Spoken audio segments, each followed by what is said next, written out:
국경없는 의사회에 따르면요. 해마다 세계적으로 약 10만여 명의 목숨을 빼앗는 공포의 대상이 있다고 합니다.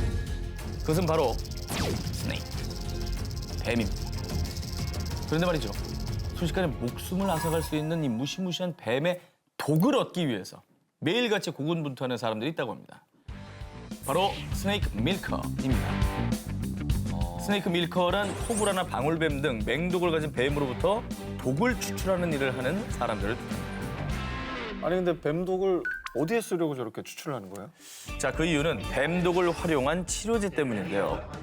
실제로 미국에서 뱀독을 활용한 고혈압 치료제가 개발이 됐습니다. 진짜.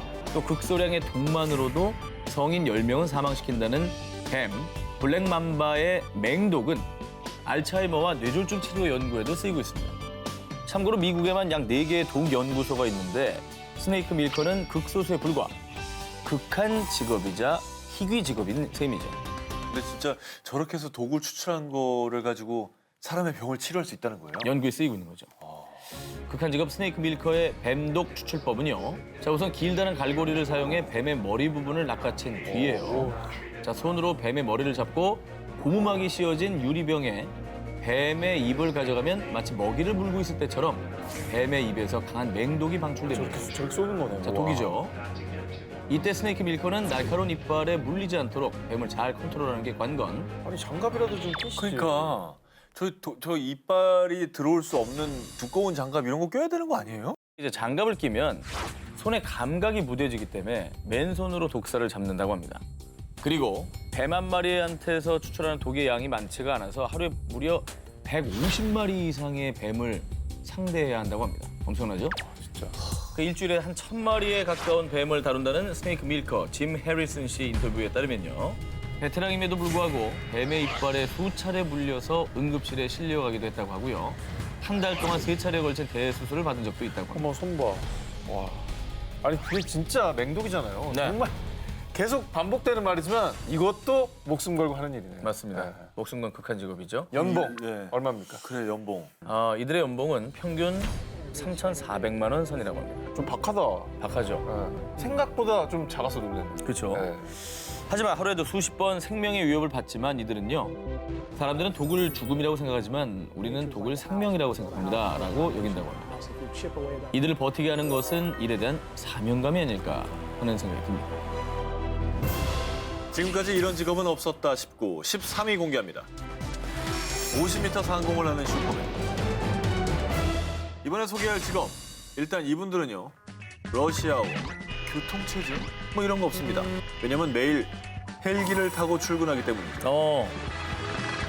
꿀직업이네요. 빌딩 숲을 지나 광활한 숲까지 가로질러 도착한 곳은요. 어머머머. 건물 16층 수준, 높이 50m에 위치한 고압 전선. 이분들은요. 파워라인 테크니션 또는 라인맨이라 불리는 고압 전선 수리공입니다. 일단 이들이 작업에 나설 때 꼭 갖춰야 할 게 있습니다. 바로 패러데이 슈트라 불리는 특수 제작 작업복입니다. 어머머머. 무려 50만 볼트가 흐르는 초고압선 위를 다닐 때 감전사를 막아주는 생명의 작업복이라고 합니다. 저거를 사실은 끊어놓고 작업을 못 하잖아요. 왜냐하면 도시와 도시를 연결하는 거니까. 이렇게 전선에 오른 뒤에 설치한 도르래를 끌며 고압선 이상 유무를 체크합니다. 어머. 자, 도르래 보이시죠? 어머머. 아니 전기가 위험한 걸 떠나서 저 자체가 위험하지 않아요? 당연히 위험하죠. 미국의 노동통계국 수치에 따르면요. 감전사와 추락사 등으로 매년 10만 명당 약 30에서 50여 명의 근로자가 안타깝게도 목숨을 잃는다고 합니다. 경찰관이나 소방관 사망률의 2배가 넘는 수치를. 아이고. 이 극한 직업 고압전선 수리공들의 연봉은 얼마나 될까? 제가 좀 알아봤더니 평균 연봉이 6만 8천 달러, 한화로 약 7,600만 원. 근데 이 일은 주 5일제가 아닙니다. 비상시에 언제든 현장에 파견돼야 하기 때문에 야간, 공휴일 상관없이 출근해야 됩니다. 재난 현장에서도 늘 나서서 일하시는 분들이 저분들이죠. 그러니까 사실 우리가 평소엔 존재감을 못 느끼는 분이지만 저런 분들이 아니면 우리가 참 편리하게 살 수가 없는 거죠. 무심코 써왔던 전기. 앞으로는 이 고마운 분들을 꼭 생각해야겠습니다. 지금까지 이런 직업은 없었다 싶고 12위를 공개합니다. 얼음 고속도로를 달리는 사람들. 우리나라의 한겨울 추위를 몰고 온다는 시베리아 북극. 한겨울에 영하 50도까지 떨어진다는 벨라야 고라. 진짜 뭐야? 엘사 나오겠다, 엘사. 그런데 이 오지 마을을 향해 열흘간 낮이고 밤이고 달리고 또 달려가는 사람들이 있습니다. 그들의 정체는 바로 시베리안 트러커. 시베리아의 트럭 운전사란 뜻으로요. 음식, 생필품, 건설, 자재 등 사람들이 원하는 각종 화물을 시베리아 전역에 배달하는 업무를 합니다. 주로 도심과 떨어져 있는 가장 추운 지역으로 보급품을 나릅니다. 러시아 극동부에 있는 공화국의 수도 야쿠츠크. 무려 1,055km 떨어진 오지마을 벨라야 고라까지 배달합니다. 그런데 운송 기간이 보통 닷새에서 길게는 열흘까지 걸리는데요. 그 이유는 포장도로만 달리는 게 아닙니다. 얼음으로 뒤덮인 인디기르카 강 위를 달려야 하는 얼음입니다. 네. 이때 아무리 주의해서 운전하더라도 사고가 발생하는 일이 부지기수. 차량이 꽁꽁 얼어붙은 강바닥 사이 부서진 틈에 낑겨서요. 어머. 저 어떡하냐? 밤새 얼음에서 차량을 빼는 작업을 한 끝에야 무사히 다시 운전할 수 있었다는데요. 아우, 그런데 얼음이 깨지면서 익사 사고가 나는 경우도 있었다고 합니다. 저건 진짜 위험한 직업이에요. 이게 너무 위험한데? 네. 너무 추운데 혼자 고립돼 있는 경우가 많을 거죠. 자, 하지만 이 극한의 상황에서도 시베리안 트러커들에게는 작은 낭만이 있습니다. 운이 좋으면 이렇게 오로라를 본다고 합니다. 제 일생 버킷리스트가 오로라 보는 건데. 야, 근데 야, 그림 너무 이쁘다. 다시 물어보겠습니다. 악어 고압전선 시베리안 트러커. 이거. 이게 낫지. 그 악어는 안 돼. 물고 돌리면 끝이라니까. 몇 번을 얘기해요, 지금. 나도 듣다 보니까 이제 데스롤도 무서워졌어. 데스는 제일 무서워. 그리고 이들이 가장 보람될 때는요. 생명의 위협을 무릅쓰고 10여일 만에 마을에 도착했을 때 식자재를 받아든 이들의 기뻐하는 모습을 보면 이 그간의 피로가 싹 풀린다고 합니다. 지금까지 이런 직업은 없었다 싶고 11위를 공개합니다. 도로 위 극한 직업, 로드킬 청소부. 고속도로 곳곳에서 목숨과 안전을 위협하는 게 있죠. 로드킬. 2017년 한 해 미시간주의 칼훈에서 발생한 사슴 로드킬 사고만 무려 1,017건. 와, 한 도시에서만 어마어마하구나. 이렇게 로드킬 사고가 많다 보니 미국에서는 이런 직업까지 생겨났습니다. 바로 로드킬 청소부. 자, 이들이 매일같이 처리하는 동물들의 종류만 사슴, 곰, 염소, 너구리, 토끼, 다람쥐, 도마뱀 등등 어마어마한데요. 신고 전화를 받으면 그 즉시 담당 구간으로 출동해 죽은 동물을 사체 처리소까지 운반하는 일입니다. 수많은 로드킬 청소부들은 아직도 죽은 사슴의 모습이 머릿속에서 떠나지 않아요. 그러겠죠. 라며 트라우마를 호소한다. 그러니까. 그 저게 분명히 쳤는데 아직은 숨이 붙어 있는 경우들도 많이 볼 거란 말이죠. 있죠. 얼마나 마음이 아프겠어.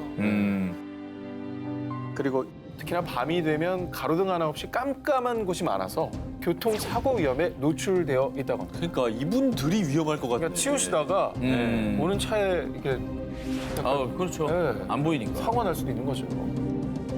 자, 로드킬 청소부들은 매일 도로 위에서 사투를 벌이고 있습니다. 참고로 이들의 평균 연봉 72,000달러, 약 8,100만 원 선인데요. 하지만 이렇게 비교적 고액 연봉이라고 해도 미국 내에선 동물 애호가들도 힘든 직업이라며 기피한다고 합니다. 근데 우리가 뭐 이렇게 2차 사고 위험, 뭐 이렇게 고된 일, 24시간 대기 이런 것도 힘들겠지만 정신적으로 너무 힘들어요. 그래. 그럼.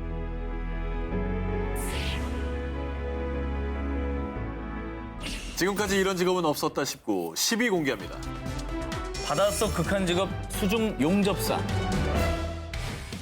항공, 선박, 자동차 등 많은 산업의 근간이 되는 용접. 화재나 감전 등 각종 위험에도 노출돼 대표적인 3D 직종으로 유명한데요. 그런데 이 극한 직업을 더 극한의 상황에서 해야 하는 분들이 있습니다. 일명 바닷속 맥가이버라 불리는 수중 용접사, 석유시 추선 수리, 수중 교각 설치, 방파제 축조, 해저 터널 건설 등 다양한 분야에서 활약하고 있는데요. 대박이다. 자, 이 일을 위해서는 엄청난 스펙이 뒷받침돼야 한다고 하는데요. 먼저 잠수 기능사와 잠수 산업기사 자격증은 필수고요. 수목과 용접, 발파, 수중 촬영 등의 전문 지식도 겸비, 그리고 무엇보다 극한의 환경을 버틸 체력까지 뒷받침돼야 한다고 합니다. 그래서 인지 해군이나 해상구조대, 특전사 출신이 유독이나 많다고 합니다. 그렇겠네요.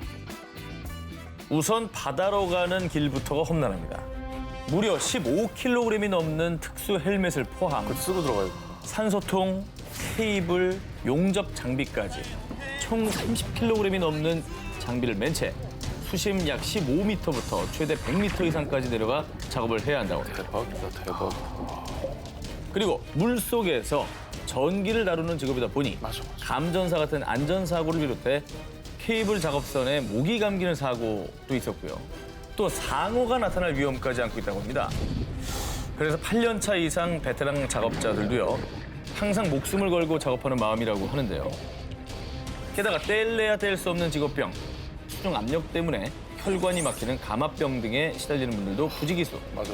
그래서 수중 용접사분들의 사망률은 일반인들보다 무려 40배나 높다고 합니다. 아유, 엄청 차이 나네, 40배면. 극한의 상황 속에서 극한의 일을 하다 보니 보수는 제법 높은 편이라고 하는데요. 초보자 초봉이 보통 월 300만 원 이상이고요. 업무 강도에 따라 월 600만 원에서 1000만 원까지도 받는다고 합니다.